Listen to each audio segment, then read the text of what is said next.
Y a-t-il des preuves de la résurrection du Seigneur Jésus-Christ? Est-ce qu'on peut le prouver ou est-ce que c'est seulement un article de foi?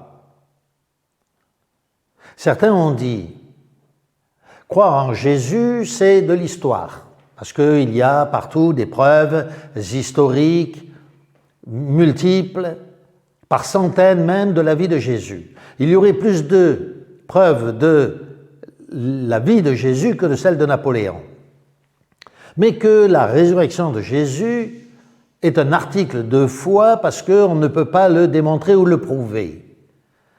Eh bien, aujourd'hui, nous allons essayer de démontrer que cette assertion est fausse et qu'il existe autant de preuves de la résurrection de Jésus que de sa vie.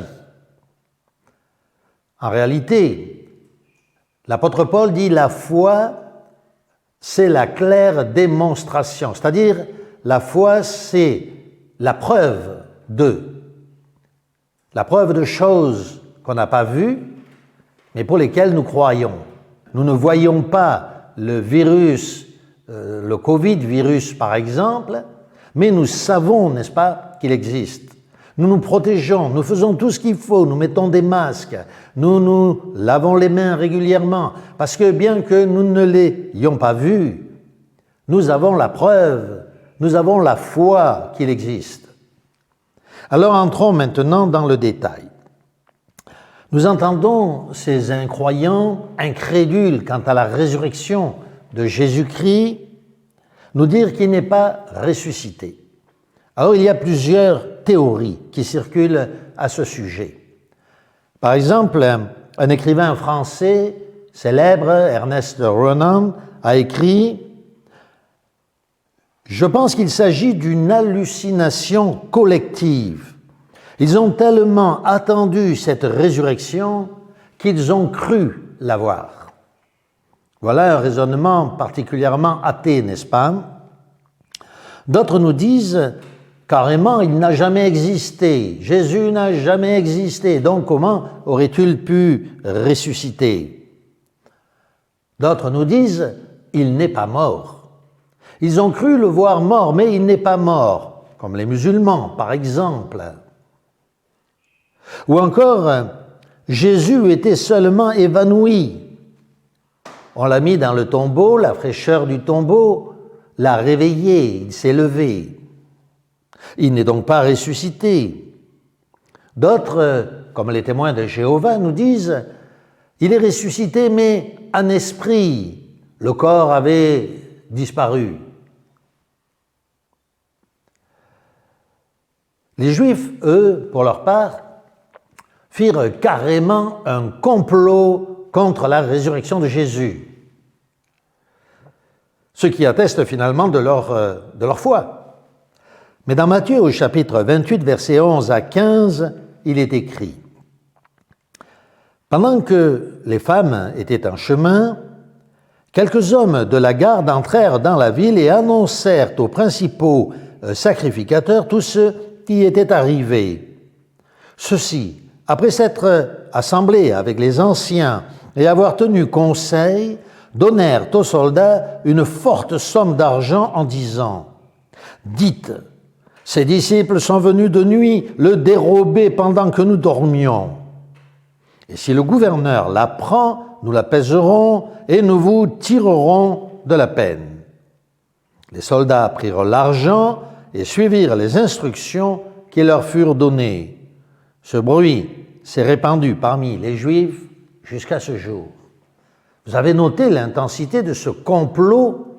On achète carrément les soldats, on les protège même de la mort qui était assurée pour les soldats qui laissaient partir un prisonnier. Autrement dit, on achète, on détourne à prix d'argent la vérité. Un véritable complot contre la résurrection de Jésus-Christ. Alors bien sûr, nous allons analyser ce point aussi au cours de notre discussion. Mais voyons plus large. Avons-nous donc des preuves solides, comme je le disais tout à l'heure, des démonstrations évidentes de la résurrection de Jésus? Le Petit Robert, un dictionnaire français, dit que la preuve est ce qui sert à établir une chose vraie. Eh bien, nous allons voir. Commençons par la preuve, par les témoignages. L'apôtre, le livre des Actes, au chapitre 1er, verset 3, nous dit « Après que Jésus eut souffert, il leur apparut vivant et il leur en donna plusieurs preuves, se montrant à eux pendant 40 jours. » Donc déjà, on ne se trompe pas, le Christ n'est pas resté parmi les apôtres pendant une journée et puis aurait disparu. Non, non, 40 jours, il va, il vient, il apparaît, il disparaît. Et il est dit qu'il leur en donna plusieurs preuves. La résurrection de Christ en elle-même est une preuve de sa résurrection, en conséquence.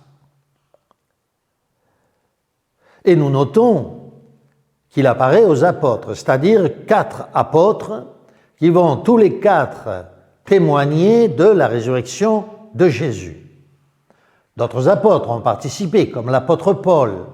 En réalité, tous les apôtres ont prêché la résurrection de Jésus-Christ.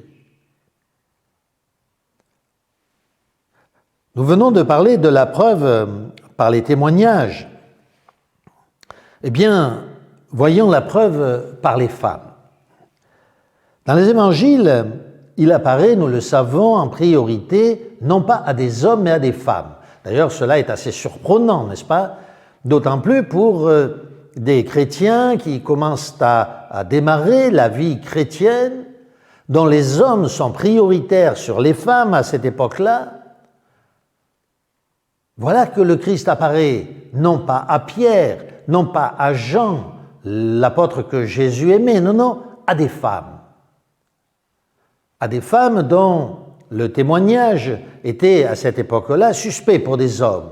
D'ailleurs, il est dit dans le récit biblique qu'ils ne les crurent pas. Marthe et Marie étaient allées en ce dimanche matin, très tôt le matin, pour embaumer le corps de Jésus qui avait été pré-embaumé, posé dans le tombeau, pour l'embaumer complètement. Elles avaient amené avec elles de la myrrhe, de l'encens, tout ce qu'il fallait pour pleinement embaumer le corps de Jésus. Il apparaît d'abord à des femmes.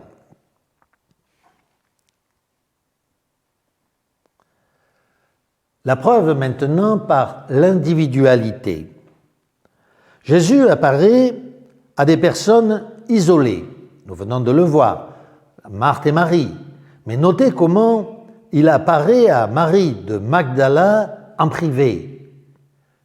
Il va lui parler. Elle le cherche. Elle croit parler à un ange et lui dit « Où, Seigneur, où l'as-tu mis? Où l'avez-vous mis ?» Et là, le Seigneur lui parle. Et elle témoigne, elle donne son témoignage. Nous avons le témoignage de ces 2 disciples qui marchent sur le chemin qui va à Emmaüs. Il leur apparaît, ils ont du mal le soir tombe, à voir qui est cet homme qui les accompagne jusqu'au moment où il va rompre le pain avec eux. Et là, pendant la bénédiction, ils vont le reconnaître. Il apparaît ainsi individuellement à des personnes. Il va apparaître aussi à des groupes tout d'abord restreints. Par exemple, aux disciples sur le bord du lac, aux apôtres plus exactement. Nous venons de lire tout à l'heure précédemment le passage de l'évangile de Jean au chapitre 21 où il est dit que Pierre, ne sachant pas où est Jésus depuis pas mal de temps maintenant, se dit « je vais retourner pêcher ». Et les apôtres lui disent « nous allons venir avec toi ». Et les voilà tous partis sur une barque, à la recherche du poisson. Et là, sur le bord du lac de la mer de Tibériade, le lac de Tibériade, Jésus va leur apparaître et manger même avec eux. À un autre moment, il apparaît dans une chambre haute où les disciples se sont enfermés. Notez au passage d'ailleurs cette peur qu'ont les disciples, parce que à tout moment, les prêtres et les soldats peuvent venir les chercher, parce qu'ils étaient avec le Christ, donc ils sont terrorisés, ils ont peur. Ils sont enfermés dans cette chambre haute, et voilà que là, le Christ va leur apparaître. Un dimanche matin, d'ailleurs. Et là, Thomas n'est pas là. Alors le Christ va revenir une deuxième fois, le dimanche suivant, et cette fois, Thomas est présent. Lui qui avait du mal à croire, comme c'est le cas d'ailleurs probablement de certains chrétiens même, qui se disent chrétiens, il manque de foi, il ne croit pas. Et cet homme qui ne croit pas va lui aussi se mettre à rendre témoignage de la résurrection de Christ. Nous avons vu donc ensemble la preuve de l'individualité, la preuve à travers les groupes restreints. Mais à un moment donné, le récit biblique nous dit dans 1 Corinthiens, au chapitre 15, que le Christ est apparu à plus de 500 personnes en une seule fois.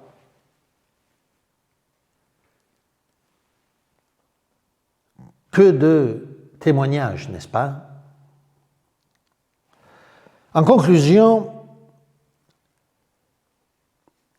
nous avons des témoins qui viennent de partout, de personnes différentes, de situations différentes, de moments différents, de la journée, de la nuit, de lieux différents, et cela pendant 40 jours. Nous rappelons au passage qu'en Israël, le témoignage de 2 ou 3 personnes, particulièrement des hommes, nous l'avons dit, était suffisant pour établir même une sentence de mort sur quelqu'un. 2 ou 3 témoins étaient suffisants pour témoigner d'un fait, d'une vérité, d'une réalité. Et nous avons ici plus de 500 témoins qui ont annoncé la mort de Jésus, la résurrection de Jésus. Examinons maintenant une nouvelle preuve, une autre preuve, par la disparition du corps. Dans Luc au chapitre 24, versets 1 à 3, vous vous souvenez, il est écrit que quand elles arrivèrent au tombeau, Marthe et Marie, elles ne trouvèrent pas le corps. Le corps avait disparu. C'est un fait que personne ne conteste, par contre. Comme nous l'avons vu au début de notre exposé, nombreux sont ceux qui veulent contester la résurrection de Jésus, mais personne ne conteste la disparition du corps de Jésus. Au dimanche matin, au petit jour, le corps avait donc bel et bien disparu.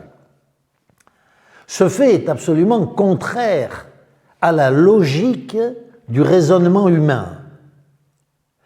Les plus grands hommes qui sont morts ont vu leur corps, au contraire, préservé par leurs adeptes. Les pharaons ont construit des pyramides pour protéger le corps du mort. Le corps était tellement sacré qu'on le vénérait.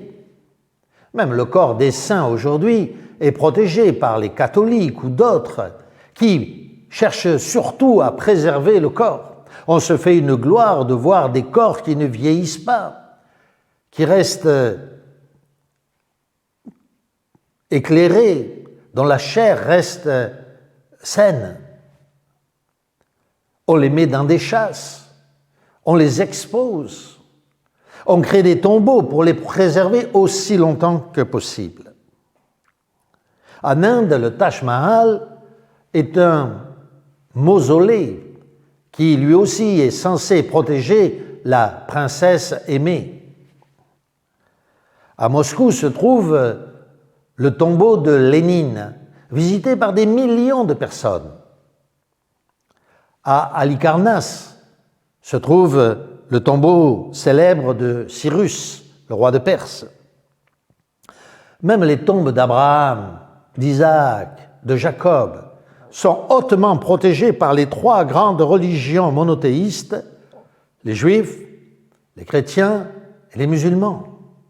On peut voir ces tombeaux exposés dans la grotte de Macpéla, dans la caverne de Hébron, de la ville d'Hébron. Mais lui, le tombeau de Jésus, est célèbre non pas parce qu'on l'a préservé, parce qu'on a préservé le corps, mais au contraire parce qu'il a disparu, parce qu'il est vide. C'est ce qu'on appelle un cénotaphe. Un cénotaphe, le mot vient du grec kénos, c'est-à-dire vide. C'est quelque chose d'absolument inimaginable, d'incroyable dans le raisonnement humain. Bien sûr, cela accomplit les prophéties du psaume 16.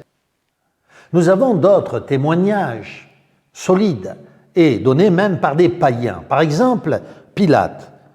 Dans Marc au chapitre 15, verset 44, il est écrit « Pilate s'étonna qu'il soit mort si tôt ». Donc témoignage lui-même de Pilate, qui s'interroge, parlant du fait qu'il était bel et bien mort, bien sûr, car pour être ressuscité, il faut d'abord être mort. Alors du coup, que fait-il? Le verset continue en disant « Pilate fit venir le centenier ». Donc des hommes, des officiers, des hommes intelligents, raisonnables, des païens. Et le récit nous dit, il lui demanda s'il était mort depuis longtemps. S'en étant assuré par le centenier, il donna le corps à Joseph. Nous avons aussi le témoignage des soldats eux-mêmes. En effet, il est écrit dans Jean au chapitre 19, versets 32 à 34, « Les soldats vinrent donc, et ils rompirent les jambes au premier, puis à l'autre, qui avait été crucifié avec lui. Et s'étant approchés de Jésus et le voyant déjà mort, ils ne lui rompirent pas les jambes. » Le seul fait que les soldats ne rompirent pas les jambes de Jésus était une attestation qu'il était déjà mort, contrairement aux deux criminels, dont ils durent, au contraire, briser les jambes. Mais pour appuyer cela, un des soldats, nous le savons, qui risquait sa vie s'il laissait partir quelqu'un qui était criminel, s'échapper d'une manière ou d'une autre, prit une lance et lui transperça le côté. Et il est écrit que du sang et de l'eau sortirent de ce côté. Nous avons aussi le témoignage d'un ennemi juré des premiers chrétiens, l'apôtre Paul lui-même. Il s'appelait Saül à ce moment-là et parcourait non seulement Israël, mais encore Damas, la Syrie, à la recherche de ceux qui se disaient chrétiens pour les saisir, les amener en prison et voire les faire mettre à mort.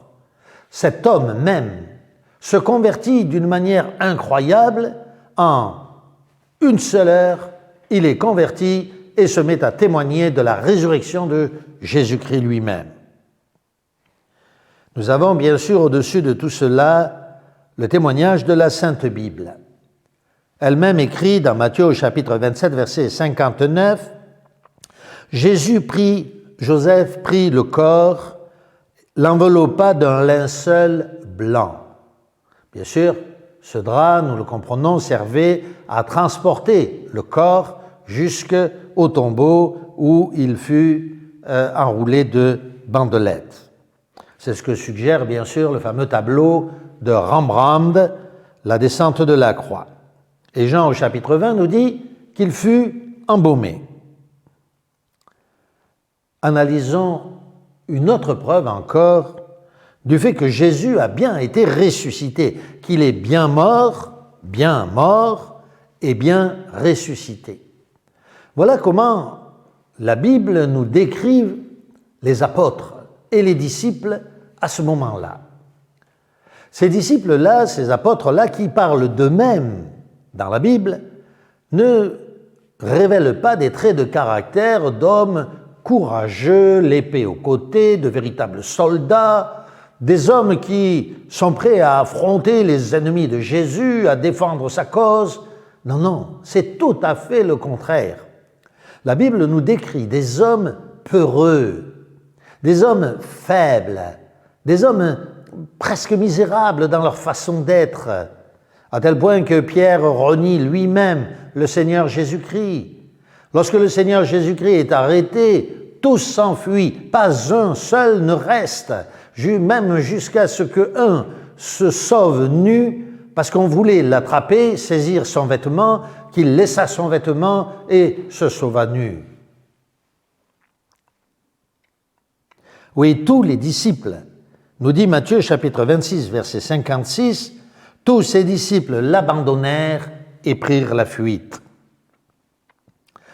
Nous nous rappelons d'ailleurs que, quand nous connaissons le récit biblique, même avant sa mort, lorsqu'il leur disait qu'il allait partir, qu'il allait être ressuscité, ils ne comprenaient pas du tout ce que cela pouvait signifier.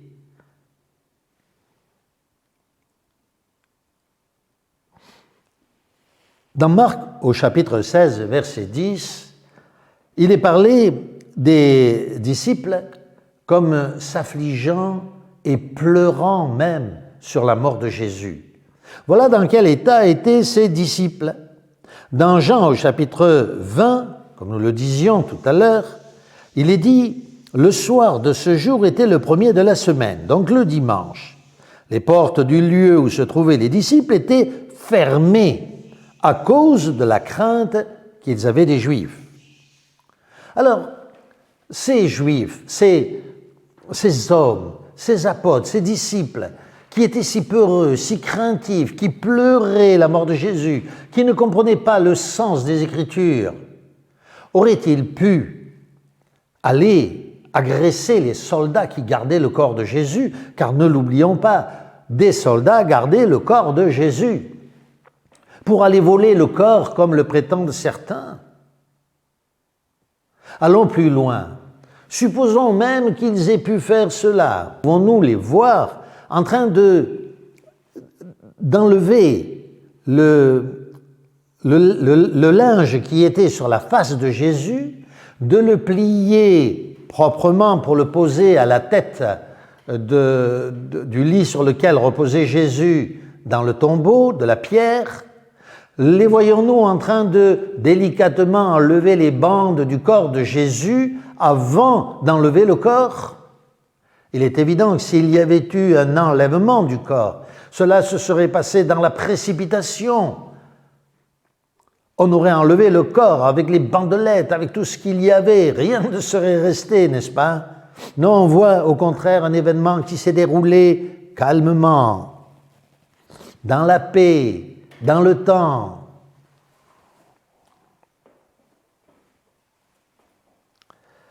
Parlons maintenant, puisque nous avons abordé un peu ce sujet, de la transformation de la personnalité des disciples. Ces hommes dont nous venons de parler,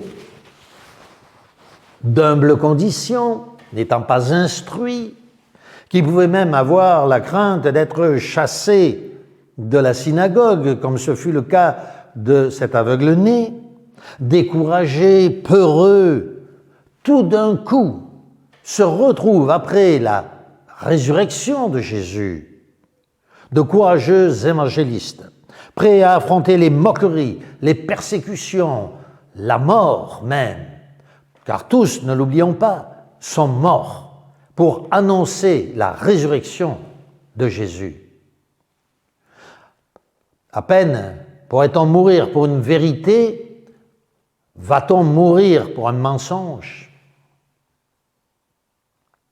Dans Luc, au chapitre 24, versets 52 et 53, il est écrit « Pour eux, après l'avoir adoré, ils retournèrent à Jérusalem avec une grande joie. Ils étaient continuellement dans le temple, louant et bénissant Dieu. Eux qui s'enfermaient dans les chambres hautes, qui se cachaient, les voilà maintenant, sans qu'on connaisse une autre raison que la résurrection, dans le temple lui-même, à la vue de tous, chaque jour.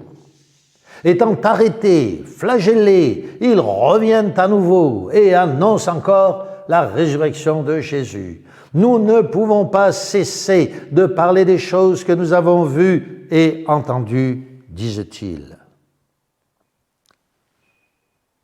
Comment expliquer aussi que ces Juifs, car ils étaient encore tous Juifs, respectant le sabbat, allaient un dimanche matin délivrer le corps de Jésus, le voler?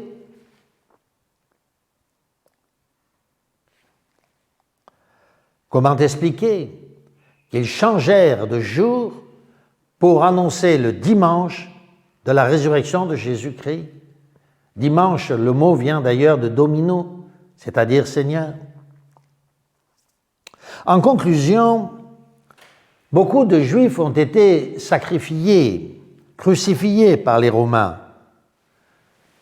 Pourtant, un seul reste dans les mémoires, celui de Jésus, parce qu'il est ressuscité des morts. Je vous le dis franchement, en ce qui me concerne, je n'ai pas vu, moi, personnellement, le corps de Jésus ressuscité. Je n'ai pas vu Jésus mourir sur la croix. Mais quand l'on examine tous ces faits, tous ces événements, on est obligé, et je suis obligé de croire que Jésus est bien mort et qu'il est bien ressuscité. Non pas en tant qu'esprit, comme le disent les témoins de Jéhovah dont nous avons parlé, non, non. C'est son corps lui-même qui est ressuscité. C'est son corps lui-même qu'il présente aux disciples dans la chambre haute en leur disant « Voyez mes plaies à mes mains et à mes pieds. Voyez la marque des clous. » Il continue en disant « Touchez mon corps. » Et encore, dit-il, « Mais comment un spectre pourrait-il, ou un esprit, pourrait-il manger et boire ?» Ce qu'il fit avec eux pour leur montrer qu'il n'était pas un esprit, contrairement à leur enseignement, mais qu'il était bien ressuscité en chair et en os. Glorifié, bien sûr, étant capable de passer à travers les murs, oui, mais ressuscité avec son corps. Gage de notre propre résurrection, dans des corps glorifiés, oui, mais dans des corps.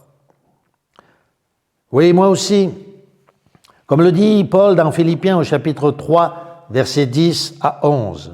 « Moi aussi je suis ressuscité, né à une vie nouvelle, spirituelle, en attendant la régénération, la glorification de mon corps, comme celui de Christ. » Nous qui sommes chrétiens, nous n'avons absolument plus le droit de vivre une vie passive, une vie spirituelle médiocre, étiolée, misérable, de garder un caractère déplorable, des réactions charnelles.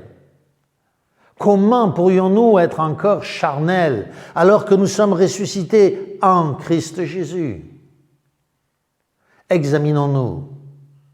Nous avons besoin de garder la résurrection de Christ, le corps de la résurrection de Christ devant nos yeux. Parce que sans cela, nous risquons de nous tromper nous-mêmes. Nous pourrions bien ne jamais connaître l'éternité de cette vie que le Seigneur donnera à ceux qui l'ont servi d'un cœur complet, entier, qui ont fait passer sa vie avant la leur. Nous devons démontrer par notre vie, notre témoignage courageux, vivant et fort vis-à-vis des incroyants, vis-à-vis des opposants, que nous croyons non seulement à la mort, mais à la résurrection de notre Seigneur Jésus-Christ, que déjà nous sommes ressuscités avec lui, de cœur, d'esprit, et que nous avons déjà obtenu les arts de la vie éternelle. Notre vie doit être changée, transformée. Notre visage doit devenir lumineux. Oui, nous croyons à la résurrection de notre Seigneur Jésus-Christ.